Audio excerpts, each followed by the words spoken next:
नमस्कार सभी को। ये वीडियो मैंने हिंदी रीडिंग के लिए बनाया है। इसमें ये कहानी है, मैं कहानी को पूरा पढ़ूंगी। बनाने का सिर्फ मकसद ये है कि जैसे हम शुरू से जब हिंदी पढ़ते हैं तो हम बच्चों को भी और ख़ुद भी मात्राओं पे ज़्यादा ध्यान नहीं दिलाते। तो मेरा सिर्फ ये कहना है कि जब आप रीडिंग कराएं तो उनको मात्राओं का ध्यान रखना सिखाएं। यहाँ पे बड़ी मात्राओं की आवाज़ थोड़ी लंबी करेंगे और छोटी मात्राओं की छोटी रखेंगे। तो कहानी का शीर्षक है मेहनत कभी व्यर्थ नहीं जाती। देखिए, बड़ी की मात्राएं हैं तो इसको पढ़ते समय ही इसी तरह देना है। मेहनत कभी व्यर्थ नहीं जाती, क्योंकि बड़ी मात्रा है। एक किसान था की छोटी मात्रा है तो छोटी आवाज़ आएगी। एक किसान था, उसके 4 बेटे थे, चारों ही जवान। और ये जो डैश के बीच के वर्ड है इनको एक साथ ही पढ़ना पड़ता है। तो चारों ही जवान और हट्टे कट्टे पर थे बहुत आलसी।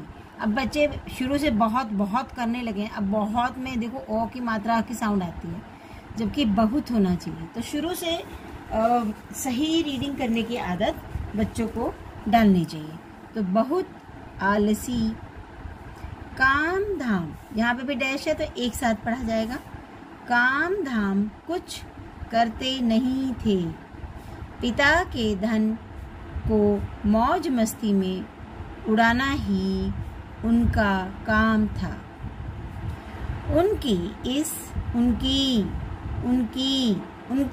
उनकी तो जो बड़ी की मात्रा तो शुरू से बच्चे को बोलें कि थोड़ा सा खींचे इसको। उनकी इस आदत और आलसीपन से किसान बड़ा चिंतित रहता था।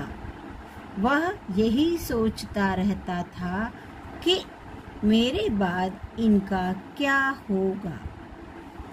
वह उन्हें सुधारने, अब छोटे की मात्रा है तो सुधारने, अब बड़ा होता है तो सुधारने, ये शुरू से सिखाएंगे ना बच्चों को, बहुत फर्क पड़ेगा। सुधारने की तरकीबें सोचता रहता था। बड़ी की मात्रा है, कई बार उसने उसे समझाने की कोशिश की, किंतु उनके कान पर जूं नहीं रेंगती थी। एक दिन उसे एक युक्ति ऐसे नहीं, युक्ति सूझी। उसने चारों बेटों को बुलाकर कहा, देखो, तुम लोगों के लिए अब देखिए, लिए और लिए दोनों के स्वर में कितना अंतर है। तो आप इसे बोलोगे लिए। तुम लोगों के लिए मैंने अपने खेत में खजाना गाड़ रखा है।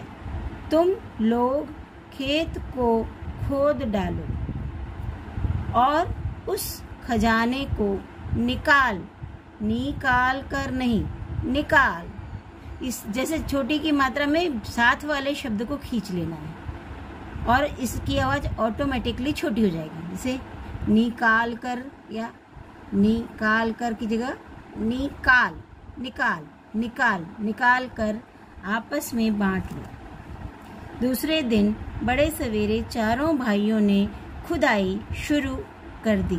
उन्होंने पूरा खेत खोद डाला, पर उन्हें खजाना नहीं मिला।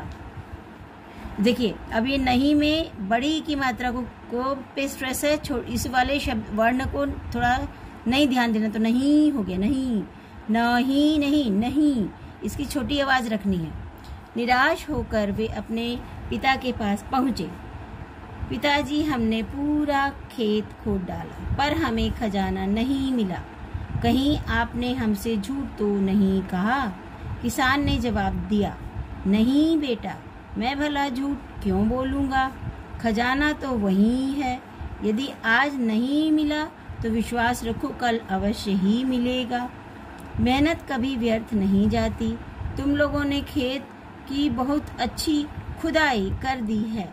अब मेरे साथ आओ हम इसकी बोआई करेंगे। बोआई करना होता है जैसे खेत में बीज डालना। फिर बाप बेट, अभी यहाँ पे फिर डैश है तो एक साथ बोलना है, फिर कॉमा है, फिर आवाज ब्रेक लेनी है, फिर बाप बेटों ने मिलकर खूब मेहनत से खेत में गेहूं बो दी।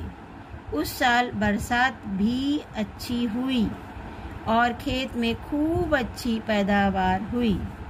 खेतों में लहलहाती फसल देखकर चारों भाई बेहद खुश हुए। पिता की देख रेख में फसल काटकर उन्होंने बाजार में बेची तो उन्हें काफी धन मिला।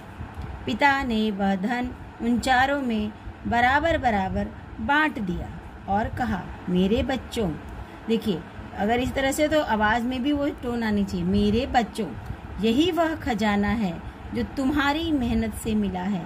मैंने कहा था ना, मेहनत कभी व्यर्थ नहीं जाती। पिताजी, आप ठीक कहते थे कि इंसान को मेहनत करनी चाहिए। मेहनत करने के बाद जो धन प्राप्त होता है वह भी किसी खजाने से कम नहीं होता। हम आज शपथ पूर्वक प्रण करते हैं कि जीवन में कभी मेहनत से मुंह नहीं चुराएंगे। आप मेहनत का धन पाकर चारों भाई बेहद अपनी मेहनत का धन पाकर चारों भाई बेहद खुश हुए। अब उन्होंने आलस छोड़कर मेहनत करना सीख लिया था। धन्यवाद।